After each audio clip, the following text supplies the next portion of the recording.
Assalamualaikum warahmatullahi wabarakatuh. Perkenalkan, saya Adinda Hilda Firdausi dari Fakultas Keperawatan Universitas Airlangga dengan NIM 1320111-33006.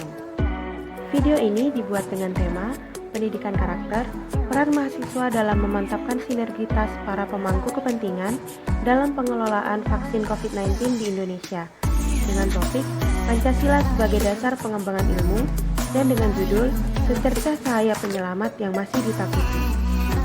Di video ini, saya akan membahas mengenai vaksin CoronaVac sebagai vaksin COVID-19. Pembuatan video ini untuk kepentingan studi mata kuliah Pancasila. Vaksin CoronaVac atau Sinovac merupakan vaksin yang ditujukan untuk melindungi tubuh dari COVID-19. Vaksin ini dikembangkan oleh Sinovac Biotech yang nama risetnya adalah CoronaVac. Vaksin ini merupakan jenis vaksin tidak aktif dengan metode pemberian obat injeksi intramuskular. Karena vaksin ini termasuk jenis vaksin tidak aktif, maka vaksin ini mengandung virus yang sudah dimatikan dengan suhu panas, radiasi, atau bahan kimia. Proses ini membuat virus tetap utuh, namun tidak dapat berkembang biak dan tidak menyebabkan penyakit di dalam tubuh, sehingga tubuh akan membentuk kekebalan terhadap penyakit. Menurut jurnal Nurse Volume 10 nomor 1 tanggal 1 April 2015, prosedur injeksi intramuskular adalah salah satu teknik injeksi yang sangat sering dilakukan oleh tenaga medis dengan cara menusukkan jarum suntik melalui permukaan kulit sampai ke lapisan otot sehingga daya efektivitas obat dapat bekerja dengan maksimal. Bagaimana sih cara kerja vaksin CoronaVac ini? Dilansir dari kontan.co.id yang merangkum dari New York Times, menyebutkan bahwa ada 6 cara kerja vaksin ini. Pertama, vaksin terbuat dari virus corona. Untuk membuat vaksin ini, para peneliti Sinovac mengambil sampel virus corona dari pasien di Cina, Inggris, Italia, Spanyol, dan Swiss. Satu sampel dari Cina akhirnya menjadi dasar dalam pembuatan vaksin.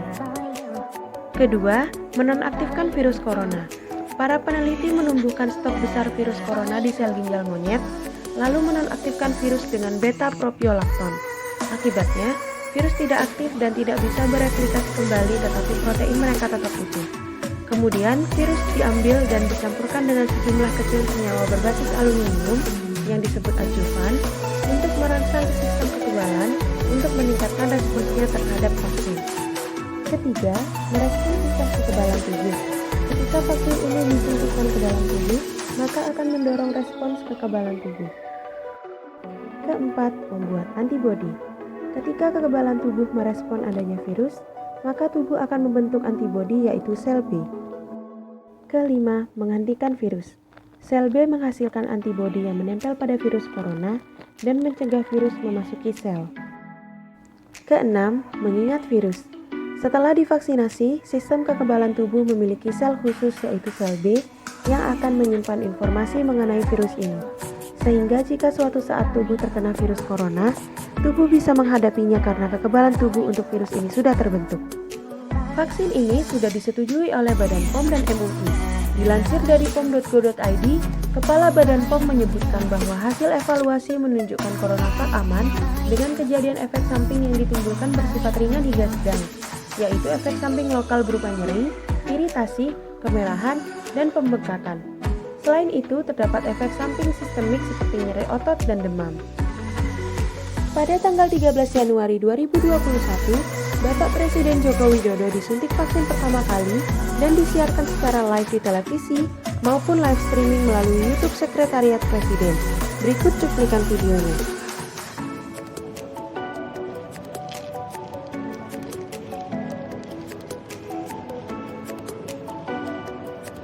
Saya akan mengambil vaksin dari sumber yang akan disuntikan kepada Bapak Presiden.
Walaupun disediakan secara gratis oleh pemerintah dan disetujui oleh Badan POM juga MUI, masih banyak masyarakat yang ragu dan takut untuk divaksin.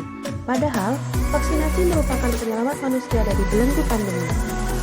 Tahukah kamu, jika menolak vaksin, ancamannya adalah sanksi pidana? Dilansir dari CNN Indonesia, masyarakat yang menolak vaksinasi akan dikenakan sanksi pidana yang mengacu pada Undang-Undang Nomor 6 Tahun 2018 tentang kekarantinaan kesehatan. Pasal 93 Undang-Undang Kekarantinaan Kesehatan menjelaskan bahwa setiap orang yang tidak mematuhi penyelenggaraan kekarantinaan kesehatan atau menghalangi penyelenggaraan kekarantinaan bisa dipidana dengan penjara paling lama 1 tahun atau denda maksimal 100 juta rupiah. Apa sih penyebab masyarakat menolak untuk divaksinasi?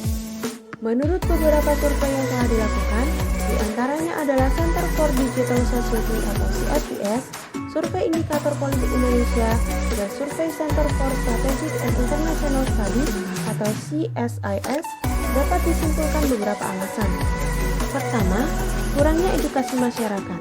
Masyarakat kurang mengenal vaksin CoronaVac atau Sinovac, sehingga mereka ragu atau bahkan takut untuk menerimanya. Kedua, fobia jarum suntik. Ada banyak masyarakat yang memiliki ketakutan tersendiri yang berlebihan terhadap jarum suntik, sehingga mereka enggan untuk divaksinasi. Ketiga, terpengaruh hoax.